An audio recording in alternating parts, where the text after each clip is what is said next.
We talk about a lot of different things on our show month after month. Sometimes we talk about talent acquisition, the place where I live and work and breathe every day, Monday through Friday. Sometimes we talk about best practices with companies in West Michigan that are doing new and novel things we want you to learn about. And sometimes we just talk about, wow, this is a really cool concept. We need to hear more about it. Friends, that's what we're going to talk about today. Today, we have two really special guests on the show with us.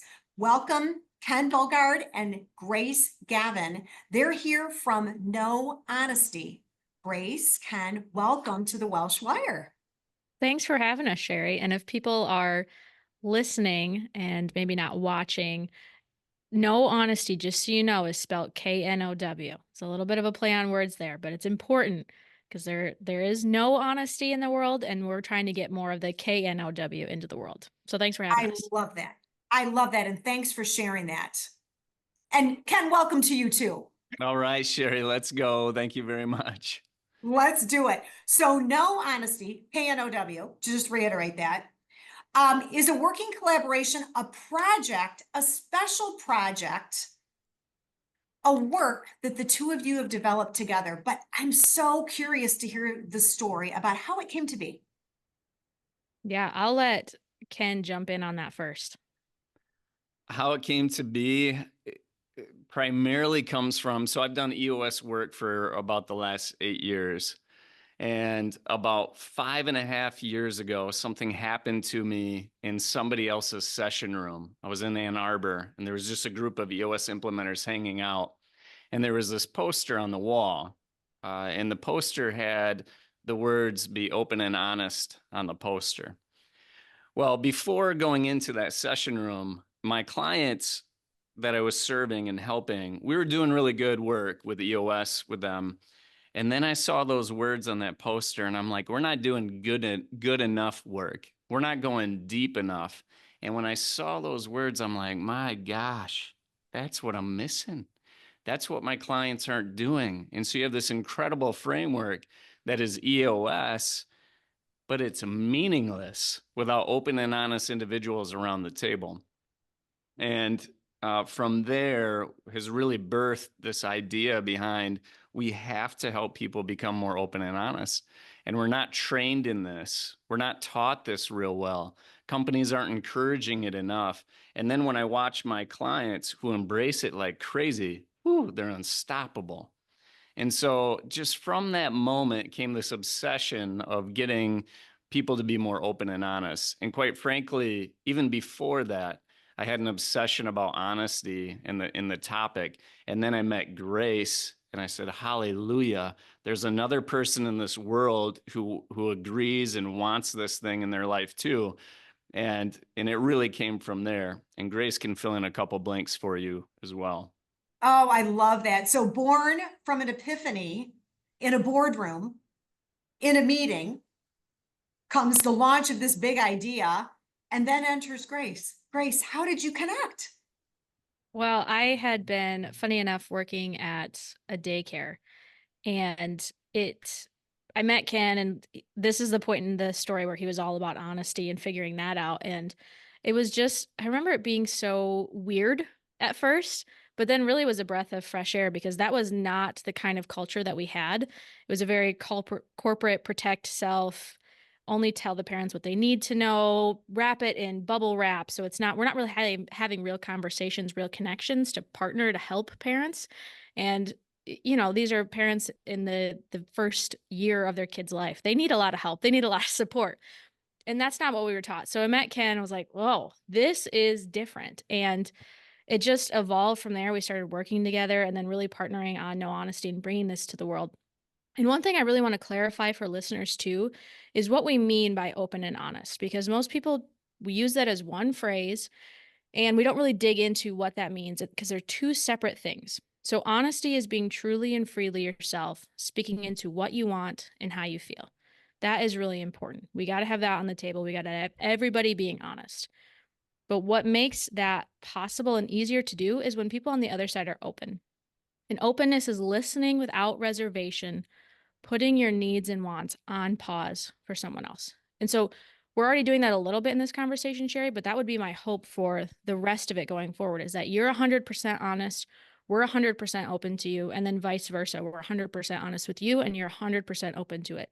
You take that and you bring it into a leadership team, into an organization. How much more effective is that team going to be? It's insane. You're not trying to skirt the truth or lie or just protect self. You're actually trying to get to the best for the organization, for the team.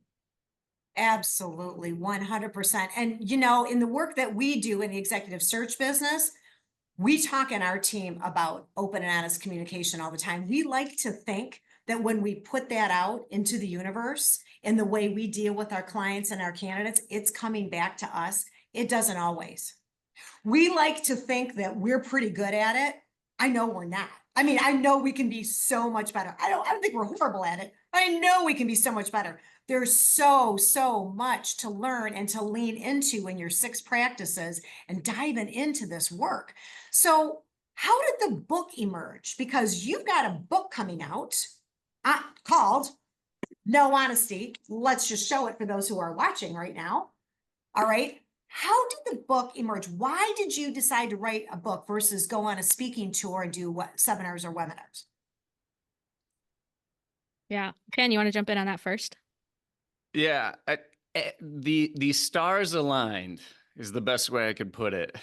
I think from that moment in the session room, propelling this idea behind it, even 8 years ago, I started an LLC called No Honesty, and I'm like, there's just something to that word. And then we wrote an article a few years ago called "Is West Michigan Nice Hurting Your Business?" Wink, wink. The answer is yes, Sheri. And that article drew so many people to our website. It's like they're begging for it. And this West Michigan culture is like, we're broken when it comes to communication. We are not doing it very well at all. And so everything just kept hitting us. And I'm like, wow, we got to get this out there. We got to write a book on this. And so we have, and Grace and I have toiled and fought, and we've had every relationship type fight you can imagine to try to write this book. But it's Open been and healthy. honestly, I might add. Open and honestly. Oh, no doubt. No doubt. I can't believe how many times I was wrong. It was a rude awakening for me. And she helped me through that. But then I think the other thing is that when we launched the book, it was cool. And everybody's like, okay, Ken, you're going to write a book. Yeah, you and everybody else. There wasn't a lot of excitement when I first mentioned it. But then we have something else too, Sheri. We have an assessment. It's called the Pursuit of Honesty Assessment. And it measures how open you are and how honest you are. Currently, it's free. So if anybody's hearing this, go do it while it's free. And hundreds of people have taken this thing. And I think when we were starting to develop that, people's ears really perked up. And they're like, I want that assessment. I want real data in my organization to know where do people stand in terms of being open and honest. I love that. And really, it's a tool to shake people and wake them up to like, look, nobody's 100% of the time, but we all got to get up on this pursuit and get way more towards, and you'll understand when you take it, but the top right quadrant where we're way more honest and way more open. So that way we're just so much more effective. But people's ears perked up when we had that. Then we wrote this book, and there's a total buzz about it right now. And so we're really in a blessed spot. That's exciting. I'm so excited for the two of you. So for those who are listening, help us understand, like, who is the book intended for, Ken and Grace? Is this intended for HR people? Is this intended for leadership in a company? Is it really for the CEO? Is it for, you know, a mom? I'm like, who did you write this book for? Who is your target audience, and who can get the most benefit out of understanding this work? I think first and foremost, it's those leadership teams that are seeking growth. So growth-oriented individuals. And, you know, maybe you're doing some things here and there, but it's not entirely clicking. Like your team is not connected. And that's in the tagline of the book is eliminate the divides, become a masterful communicator, and connect with anyone. Really important for those teams because there's a lot of business stories, there's a lot of business examples in there. So that's number one. But really the hope is If you can read the poster behind Ken, it says our 10-year target is 1 million people impacted. So we really want to have this in businesses, making an impact on people's lives, in their work lives, because we know we spend so much time there. And if your work life is suffering, the rest of your life is going to suffer. So that is first and foremost. But really, the book can be read by anybody. It can be implemented into a family. I use it within my own family. It can be put into your friendships, your relationships, those types of things. And the people who are going to pick this up and who are going to get the most from it are those growth-oriented individuals who want deeper relationships, who want better communication, who really want to feel like they're making a difference on other people's lives and their own, and getting really clear on what that means. That's great at all levels. I like the way you describe that too, because I do understand what your BHAG is, right? Your big, hairy, audacious goal, right? To change the world, right? Which I love. But I see you doing that through the avenue of the workplace, right? Bringing this into the workplace to leadership teams, cascading it down through organizations, and then recognizing that when you do that, there's going to be a natural fit where those work lives go home, right? And sometimes we're different people at the office than we are at home, but many times we are the same person, right? So if you can get this ingrained in the way you're spending a lot of your work life and behaving and reacting in the work life, it sounds like it's naturally going to carry into your home life and your personal life as well, which is going to make the world a better place, which is really your BHAG, right? To change the world, right, Ken? 100%. And the assessment actually measures your work life and your personal life separately for you as well. And so you can get a read on where you have some work to do. And it's surprising how many individuals struggle with open and honest in their home life versus their work life, where they actually feel a little bit more natural or themselves. It's just incredible, the data that comes from it. And I think about you, Sheri. I want to give, if I could just give whoever's listening, just one of the practices from our book. Like if I could just give you one piece of gold, and we've landed on it in terms of getting open and honest into your relationships, because you can use it right now in your home life or in your work life. And I'm thinking about you, Sheri. So I know I'm meeting you for one of the first times here, really getting to know you. And when I first met you, I'm like, immediately, I just think authentic person here. You're going to be real. You're not faking it. You're not skirting it. And that's attractive, by the way, right? People are attracted to that. And I don't really have to give the agreement to you because I believe you're living into it already. But we have this thing called the agreement.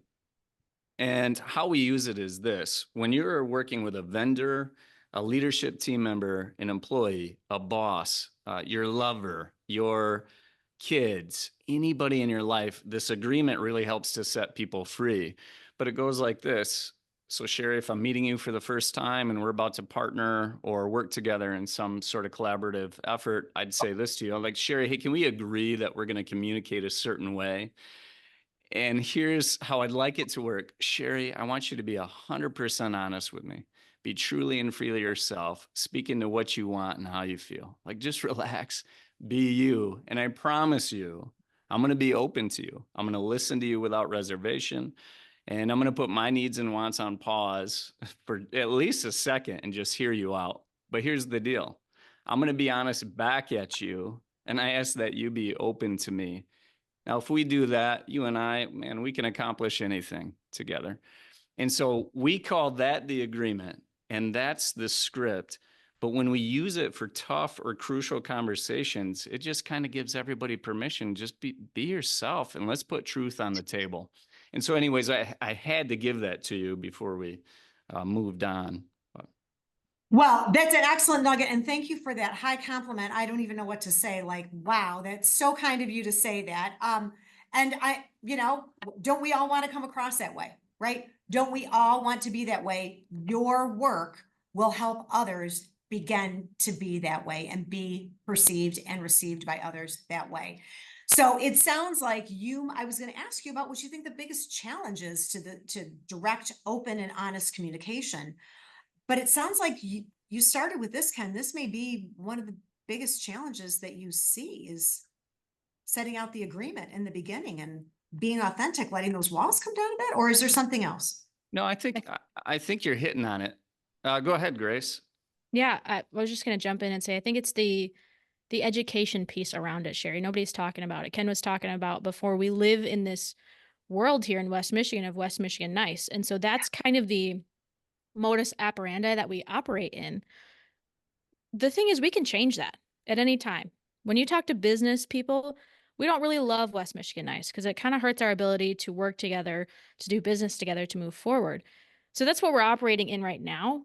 But we can shift that and we can change it to an open and honest culture where everybody is operating this way. We're all living into the agreement. But people got to know what that means. And so that's why Yes. it's really important in the agreement. You know, we have the definitions in there so people know what it means to be open, what it means to be honest, and starting that piece, which is also plays into why we wrote the book, because we kept finding over and over again, people would think about it or talk about it in not quite the right ways.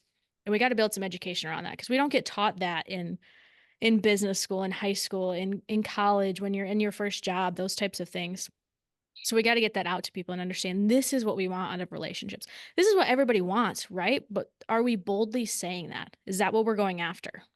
Yeah, I agree with that. Yeah, Ken, jump in here. Yes, I want to tie it to another challenge, though. It is definitely education. It's just not happening. You know, it's not taught in schools. I wasn't taught in grade school to be open and honest. No way. I was told shut up, do your job, and listen to the teacher. So there's no opportunity to engage and learn quite to the fullest. Same with high school and same with my first job, second job, and all the jobs I've ever had. They don't teach that this is okay, but this is what we want. But the biggest challenge I think we're dealing with is that society, if you look at society in the last 10 to 15 years, I'm seeing at least this trend, this individuality trend, like The Power of Vulnerability by Brene Brown. Beautiful book. It's awesome. But it's kind of about the individual or unique you or true you, and just all these terms, or, you know, your identity, which is extremely important, but it's all about you, the individual. And I think what that's teaching people to do is to build a world for one, which is impossible. We live in a world full of 8 billion people. And so we're inundated with this stuff, which is not bad to be inundated with all that. Like your identity and who you want to be and what you stand for is all great. Like that is really great. But it is pointless without the other 7.999 billion people in the world who aren't open to it. So this other side of open and honest, the openness side, we have lost the ability to be open and just calm down and listen to one another. You know, we get so hung up on every little disagreement, the smallest stuff people get hung up on, and they want to fry you because you're slightly different. Man, that is not openness. That is not a collaboration. That is not a togetherness. Again, that's trying to design a world for one, and that's not what's intended. And so I think the pendulum needs to swing to this openness, this like, look, hey, Sheri, you and I see probably 100,000 things differently in this universe, but I can at least hear you and understand you and love you still, even though you have all these differences than me. But that's not being taught. What's being taught? Go be you. Your opinion's right. Don't accept anything else. Very divisive and nasty. And it's killing us. And so the biggest barrier to me is openness. Yeah. And, you know, just to run with that for a minute, Ken, it feels like if we can achieve that and be open and honest, forget our differences. They're going to be there. They're always going to be there. But when we're open and honest, we can uncover what we have in common. Because there are probably a whole host of things, maybe not thousands of things, but there's a whole host of things that we do share in common. And then we can find a way to build that relationship and take it forward based on what we share versus what makes us different, right? But you can't get to any of that if you can't be open and honest, to your point. We're so focused on what's broken, right? Like what's different between you and I, and then people view it as broken as opposed to viewing it as beautiful. Right? Like, my gosh, you know what? Different than me, Uniquely Sheri? and That's wonderfully incredible. made. Yes, please. Exactly. And we're missing it. We're missing it. Yeah. So that's what we're set out to do, Sheri. And you're seeing it, you know, live. We're Love taking it it. down. Love it. I am all in on this. Well, you know, I got my copy of the book yesterday. As I said, you can see if you're watching. I did read a little bit. I can't wait to get through the rest of it. But your book is not being released until October 18th to the rest of the world. And it will be a splash when it goes out. I know that it will. But let me ask you, because, you know, not too many people get to launch a book these days. You're pretty special. You're in a very unique crowd. So what's been your biggest surprise about this journey to writing a book, launching the book, the journey that you've been on to this point? I think for me, it's seeing it in other people's hands. And I'm going to kind of tear up a little bit here because this has been in the background in our lives for years, Sheri. We have been working on this book for literal years. And we sent out advanced copies. You have yours, other people have theirs. We're starting to share it on social media. You're sharing it here on the podcast. And like years of our lives poured into this and our hearts poured into this. It feels so surreal to see it in other people's hands and to hear you reading one of the stories we were talking about earlier before we started recording, and just like how that's impacting you, because we've been living it and now we get to share it with other people. And it's amazing to see it in people's hands. Oh, that's so heartwarming. Ken, what are your thoughts about that? What's been the aha moments for you, or what's been a surprise or interesting for you in this journey? Yeah, I tend to be my own worst critic at times. I suck at writing. I can give a concept. Ken, that's what AI is for. I know. Hey, we should have put a stamp on this book that said AI didn't touch this thing, by the way. It was pure sweat and tears. So I do struggle. I do struggle with writing, and I could tell you a concept back and forth, and you'd be like, "Great concept," and then when I go to write it and make sense, man, it's messed up. Grace will tell you that up and down.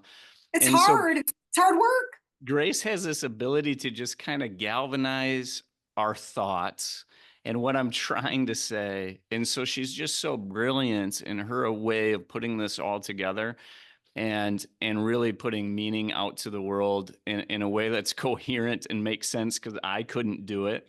And so our partnership, I just think, has been an incredible thing. And I'm looking at somebody who I believe is my mentor.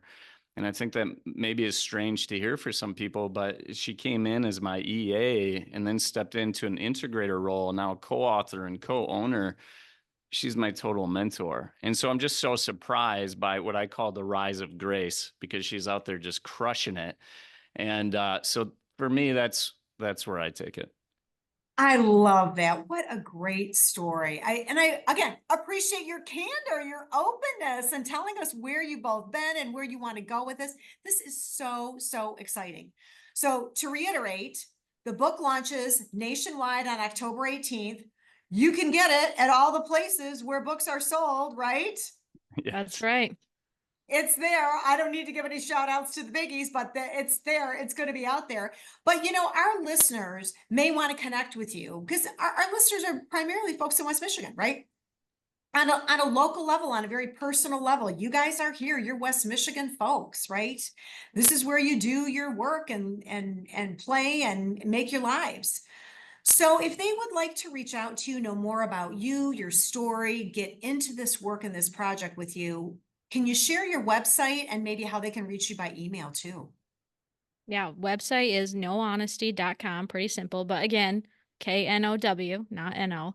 So KNOW honesty.com is where you can reach us. And then our emails are really pretty simple, but it's Grace at nohonesty and Ken at nohonesty.com. And we love to have conversations about this, to go deep and help people. You know, I'm struggling with this on my team. How would you approach it? Or what do you think about this issue? How can we solve this and have conversations about this? I could talk about this all day long. I know we're here for just a short period of time, but I love digging into this topic and helping teams and helping companies get better at their communication to really do better together. Yeah. And I know you do, and you're sincere about that. And Ken, you too. Yep. The work is incredible. I'm so thrilled for both of you, for the journey that you've been on that brought you here, for the launch that's coming up. I know this project, this work, this book is going to be wildly successful. Anything in closing that you want to leave our listeners with today? Ken, go ahead. I just want people to be open-minded to the idea. Just be open-minded and be open-minded to each other and appreciate differences as opposed to looking at differences as a problem in your life. And we can all do that. We're going to be all right. And then Sheri, I want to give this to you. You're a joy. We better spend some time together because this has been a lot of fun. And I love what you're doing and your hyper focus on West Michigan too. I think we need it and our communities are better for it. So God bless you for this work for sure. Well, thank you. You two have been a delight to be on the show. And I am just, as I said, I am just thrilled to be able to share this word with our listeners. So please, if you're listening, get out there to the website, get that book, get it pre-ordered, right? Get ready to change your world, right? And to join in this movement with No Honesty. We've been talking all through this show with Ken Bogard and Grace Gavin of No Honesty out of Grand Rapids, Michigan. And we are so thrilled you've been with us today. Ken and Grace, thanks for your time. Thanks so much, Appreciate Sheri. you.